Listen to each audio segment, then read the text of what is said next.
Welcome to Professional English. Hello, everybody. How are you all? Hope you're doing great. So, welcome back to another session of Learning English. Well, today's lesson is going to be another awesome lesson because today I'm going to tell you about these 15 words that you must know to speak fluent English. So, if you know these words, if you know them, your English will become amazing and you will be able to speak fluent English. Why? Because we need words to speak in English. Now, today I have included such words which are used in a lot of spoken English. These words are not such words where you're just learning them, and they are used only in written English, highly formal English. No, these words are something that is a part of your advanced English, yet they are used in everyday conversations, and they're used a lot in day-to-day life. So, these words will make you speak fluent English. Are you all ready for this? I'm Ariel, your certified English language teacher, certified by the University of Cambridge, the UK. And before beginning, please subscribe to the channel so that you can get all the lessons that I post for you on this channel. Please like the video and share it with your friends too. Okay, now coming back to today's lesson, let's get started with these awesome 15 words, 15 essential words that you must know. And if you know them, your English will become amazing and you will speak fluent English. So, let us begin with all the 15 words. Let's get started. Word number 1. Listen carefully, everybody. It's rosy. Rosy. Now, you must think rosy is a very easy word. That's kind of a shade of a color, the pinkish shade, pinkish hue. Well, that's true. That is true. But do you know rosy has another meaning? Let me tell you the sentence because we are going to learn everything with context. The purpose of today's lesson is to learn this vocabulary with context because only then you'll be able to speak it. So the sentence is, the prospect to sign this deal seems rosy. That means if a situation is rosy, if something is rosy, that means it's indicating success or happiness, something that is going to be hopeful in a positive way. So a rosy situation means a successful situation, a situation that will bring success, happiness, full of promises, a promising situation. Rosy is a very positive word, and it is used to describe a situation, a positive situation. So, if a situation is positive, you say, that's a rosy situation. Or you can also say that you felt rosy, right? Right. You can also describe it as a feeling, but most of the time this is described as a situation. For example, another example sentence could be, the financial condition of the company is rosy. We got a rosy opportunity to go and watch the match. Our day was rosy as we went out for a movie. So, rosy. Okay, so now it's your turn. You have to make sentences on your own. Till then, let's move on to the next word. Now, the word number 2, listen everybody. Listen carefully first. It's contemplate. Contemplate. You can repeat now. Repeat contemplate. Contemplate. Now contemplate, let's look at the sentence first.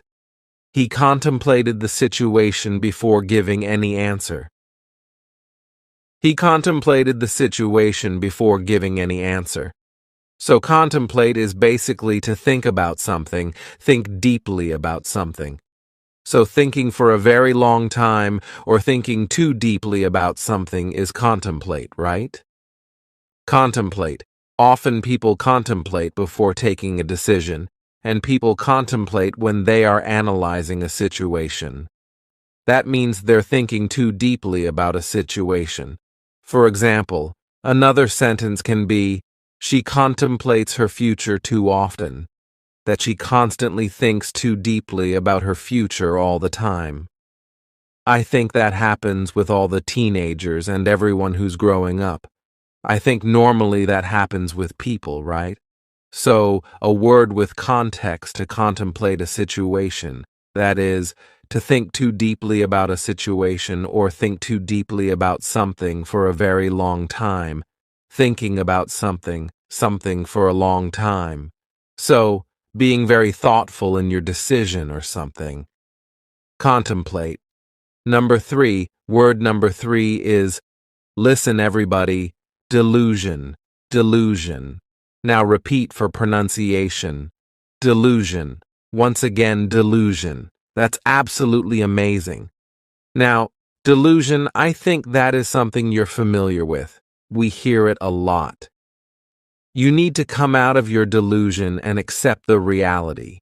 You need to come out of your delusion and accept the reality. So, delusion is basically a situation that we have created in our mind, which is not real. It's fake.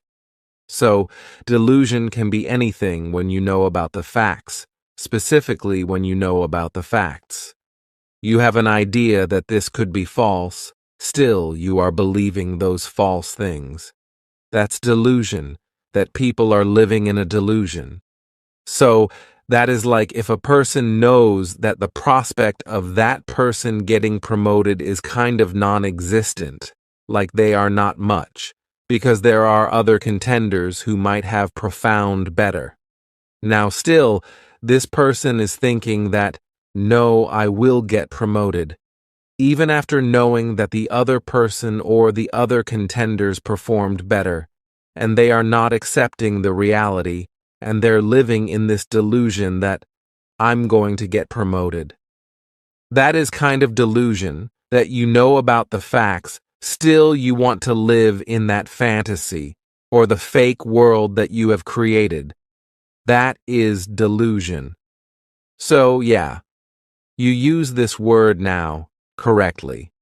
That is delusion. Another sentence could be, he's being delusional to think that he will get promoted. He is being delusional to think that he will get promoted. So, delusional is basically kind of an adjective you're using, and delusion is the noun, same word, but different versions. So, we know that we can use a word in a lot many ways. Delusion, delusional, when you don't want to accept the reality. So, that is the word. Now, word number 4.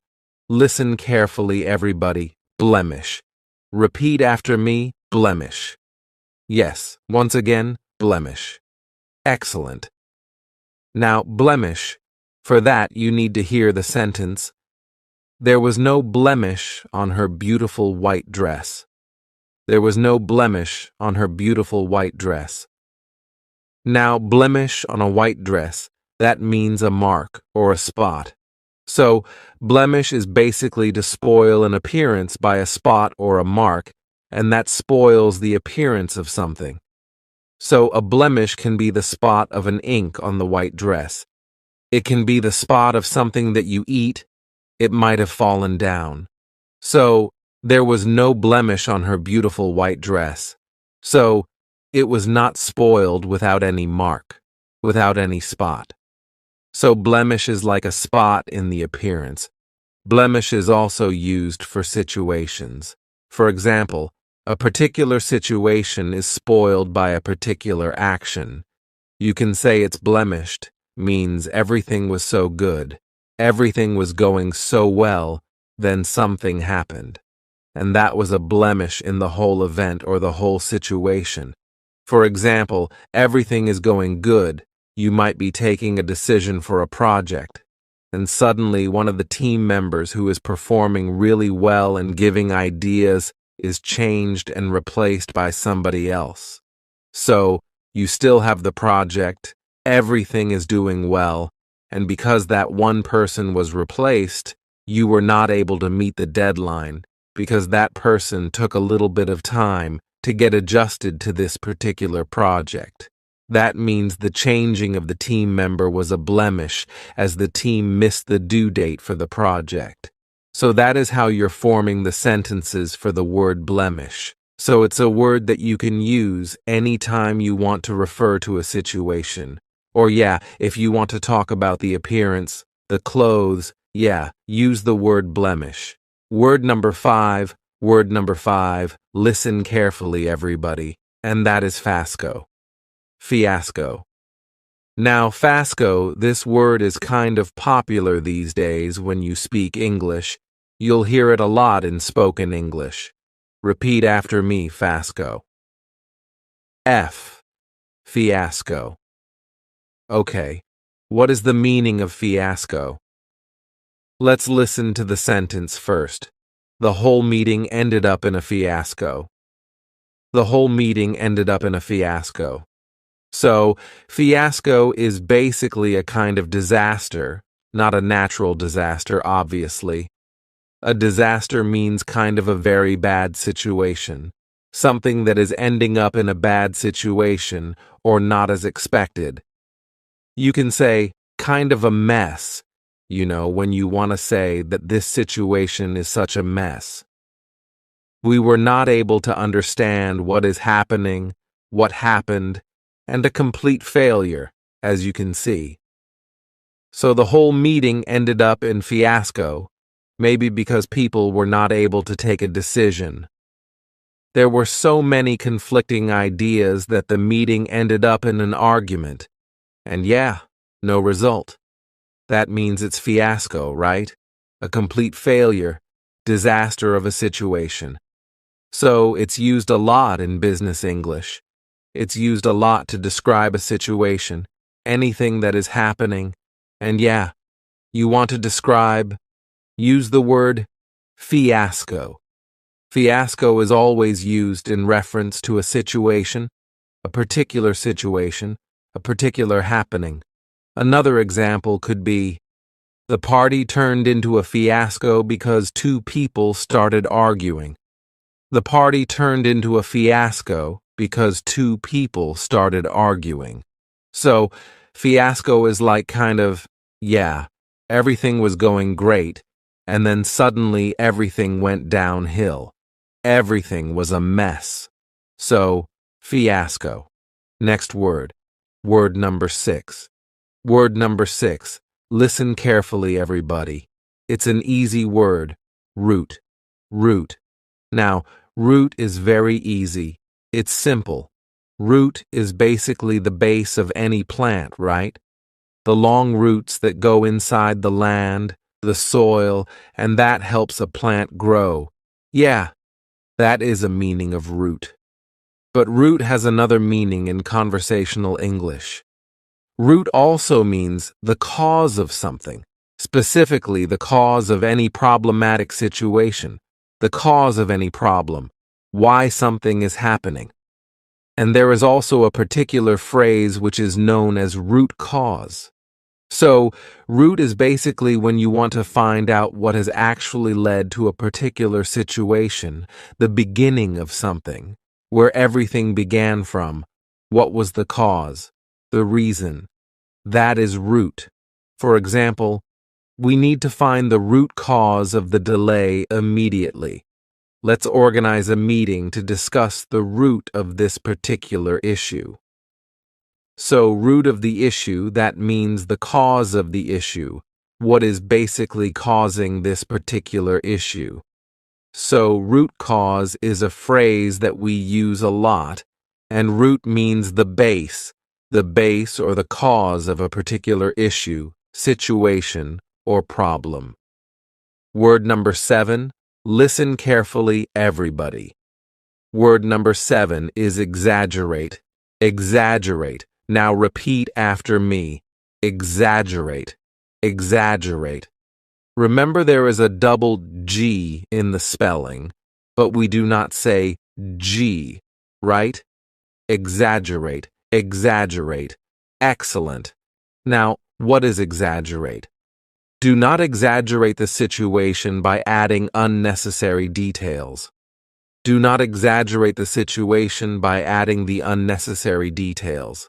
Exaggerate. So, exaggerate is basically to make it seem larger than reality, kind of magnify the thing. For example, you bought something, and you're going to exaggerate the price of that particular thing. I bought it for this and that. I bought it from here and that. So, that is kind of exaggerating the thing. You get to attend an event, and you tell details about it that were not true, and you're exaggerating. That means you're adding something which is more than what the event was. That means you're exaggerating. You're making it seem larger than the reality in reality what it was. For example, a very basic example could be that you stayed in a 3-star hotel on your vacation and you made it sound like a 5-star hotel, or you're telling everybody that you stayed in a 5-star hotel. It's like exaggerating the thing, kind of exaggerating the things. So, the basic example could be that exaggerate is to just add on details and make things so magnificent. In reality, they are not that magnificent, or you make them larger than reality. Another example could be, stop exaggerating about the party that you attended, or stop exaggerating the details of this project. Exaggerate. The next word, word number 8. Word number 8 is, listen carefully, everybody, euphoria. Euphoria. Repeat after me. Euphoria. Once again, euphoria. Now, euphoria. The team felt a sense of euphoria after winning the match. Yes, euphoria is basically to feel extremely happy about something. When you are extremely happy, it's a sense of happiness, a sense of achievement, excitement for something, a particular situation, and it arises due to a particular situation. For example, the students were euphoric to know their results. My friend was caught up in euphoria after getting admission into her dream college. So, euphoria is basically that sense of extreme happiness that you experience because you've achieved something great. So, it produces from a moment of greatness. For example, winning a match is basically a big deal. Getting admission into your dream college is a big deal. Getting great results after an exam is a big deal. So all these situations can be described as euphoric situations where you experience extreme happiness, feeling of being elevated, like feeling like you're at the top of the world, that kind of feeling. That is euphoria. Word number 9, listen to it carefully, everybody. Futile. Futile. Now repeat after me. Futile. Futile. Futile. All her efforts to make the project were futile as it rained heavily the next day. So, all her efforts to make a great science project were futile because it rained heavily the next day. Futile means useless. Futile means that whatever you've done, it's useless, not of any use, kind of went in vain, where everything was useless, not purposeful. So, futile. Your efforts for this project will become futile if you do not add more members to your team. That means useless. If you don't submit this assignment on the deadline, your assignment will become futile. So, the assignment is going to be futile because the teacher might not accept the assignment after the due date, after the end date, and hence the assignment is futile. No use of the assignment after that. So, futile. Something that has become useless, or a situation that is useless, efforts that are useless. Sentence number 10. Listen carefully, everybody. inevitable, inevitable. Repeat after me, inevitable, inevitable. Appointment of the new CEO was an inevitable decision. Appointment of the new CEO was an inevitable decision. Inevitable means something that you cannot avoid at any cost, that is bound to happen. Some things in life are inevitable. Some things in life are bound to happen. You have no control over them. They will happen. They're inevitable. So, inevitable is something that you cannot stop from happening. It is bound to happen, and sometimes you use it for situations where you know that this is going to happen. This might happen. For example, the appointment of the new CEO was an inevitable decision because they might need a new CEO at that particular position. The recent CEO might be retiring, whatever was happening. So, yeah, inevitable decision. Inevitable is something that you cannot stop from happening, something that is required, that was bound to happen, whatever may be the situation, it was bound to happen. Working for extra hours is inevitable if we are going to take up this project. So, inevitable, that is bound to happen. We have to work for extra hours. We know that from the beginning. Inevitable, something that is bound to happen, something that you know will happen, something you cannot stop at any cost. Word number 11, listen carefully, everybody. Charisma, charisma. Now repeat after me, charisma, charisma. There's a charisma in the way she talks. So, there's a charisma in the way she talks. One more sentence. He has such a charismatic personality. Charismatic personality. So, charisma or charismatic basically is the power. Charisma is the power to influence people, to attract people in a positive way, to influence them. So, the great leaders in the world, they have charismatic personality. That's why people are influenced. That's why they are able to have that influence on the world. The great leaders, for example, people in power, they have charismatic personality. They have a charisma. When someone talks and you want to listen to them because they have charisma in their personality, their voice, it's charismatic. Their voice can be charismatic. So, charisma is basically the power to influence people in a very positive manner and to attract people in a very positive manner. For example, if I want to say a charismatic personality, like I told you about the leaders, the great leaders in the world, all the leaders in the world, and all of the people who establish big businesses, like we know around the world people have done that, the founders and all that, they have that personality.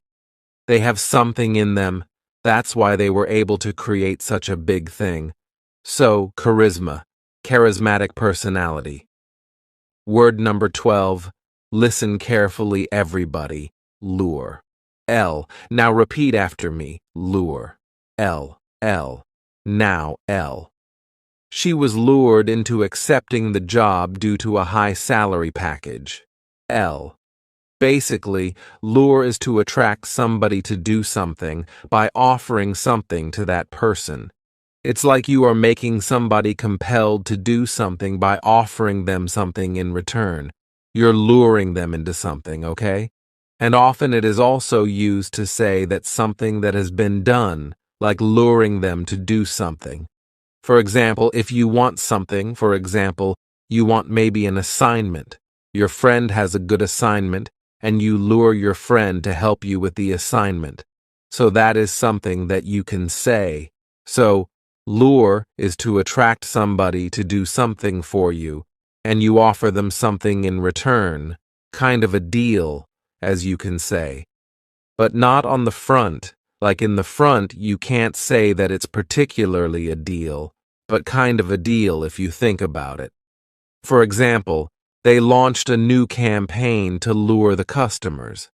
They launched a new advertisement campaign to lure the customers. So, what are advertisements actually? They are basically to lure customers so that they can go buy that particular thing, purchase that particular thing. I think advertisements are one of the most basic concepts through which you can understand the meaning of this particular word, lure. Because once you see the particular ad, especially children, if they see the advertisement of this particular toy, of something, and this and that, they are so much lured into it that they ask the parents to purchase it, and this and that. They're too attracted towards it, right? So they offer you things. For example, if you're talking about a particular moisturizer, for example, so they are going to offer you soft skin, beautiful skin, glowing skin, and whatnot. That is like they're luring you, giving you something in return, offering you. That is the meaning of lure. One more thing can be the charm of something, right? Charm of a place or something. For example, the lure of the city lies in its green forests. So, the lure of something, that means the charm of something, specifically used to talk about a particular place for its natural beauty. Word number 13. Listen carefully, everybody. Wary. Repeat after me. Wary, wary. Now, this is not very, very much. No, it's a wary with wary, as you can see. Now, what is the meaning? Let me give you an example sentence for that. She was wary of traveling by public transport at night. Wary. She was wary of traveling by public transport at night. So, wary, to be wary is to be cautious of something, like to avoid something, to be aware, or to be cautious. Like you think about it before doing that particular thing, and you are protecting yourself from doing that particular thing, or you're cautious enough not to do it. That is being wary. So you think about a situation. You analyze whether it's right or not, should you do it or not. That is being wary of a situation or somebody or something.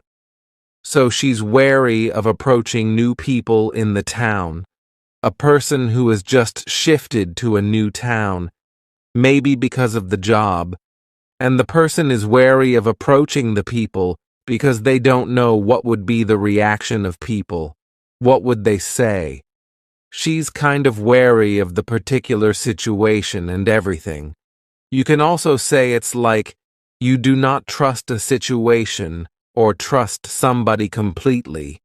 So you're being wary means you're being cautious, and that means you're not trusting a particular situation, or maybe a person, somebody completely. For example, you should be wary of the strangers who offer you something to eat. That is kind of a saying that goes around, kind of a proverb. So, be wary of the strangers who offer you something to eat, a proverb that we teach to children because of their safety. So, wary is to be cautious about something, not to trust anybody.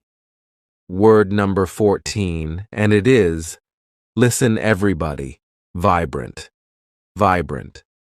Repeat after me, vibrant, vibrant. The painting was full of vibrant colors. So, vibrant means bright, kind of bright. And it also means to be full of excitement, energy, enthusiasm. So, when you feel enthusiastic after looking at a particular painting, if you look at a painting which is full of bright white colors, you will feel a sense of positivity from that particular painting, won't you? Look at the vibrant flowers spread over the garden. So, vibrant flowers, kind of full of life, beautiful, colorful, with bright colors. The vibrant flowers. She has such a vibrant personality. So, vibrant is basically full of life, excited, who's always kind of, throws a certain positive energy. And if this person has positive energy and you can see that particular personality, yes, that is vibrant personality. Vibrant is anything, any situation that is enthusiastic, full of energy, full of colors, full of life. That is vibrant. Word number 15. Word number 15 is, listen carefully, everybody. Enigmatic. Enigmatic. Now, enigmatic. Repeat after me. Enigmatic. Once more, enigmatic. Excellent. Now, enigmatic. Listen to the sentence. We participated in a treasure hunt, which was an enigmatic experience for us. He has an enigmatic personality. She's kind of an enigma to everybody. So, enigmatic is something that is mysterious, something that has that aura of mystery to it. That the person, for example, introverts who have great personalities are considered enigmatic or enigma because they keep to themselves, yet they have great personality. So, people often think about them that, okay, this person has great personality, yet they don't mingle much, they don't talk much, so they are kind of enigma to the world. Enigmatic personality, something that is kind of mysterious.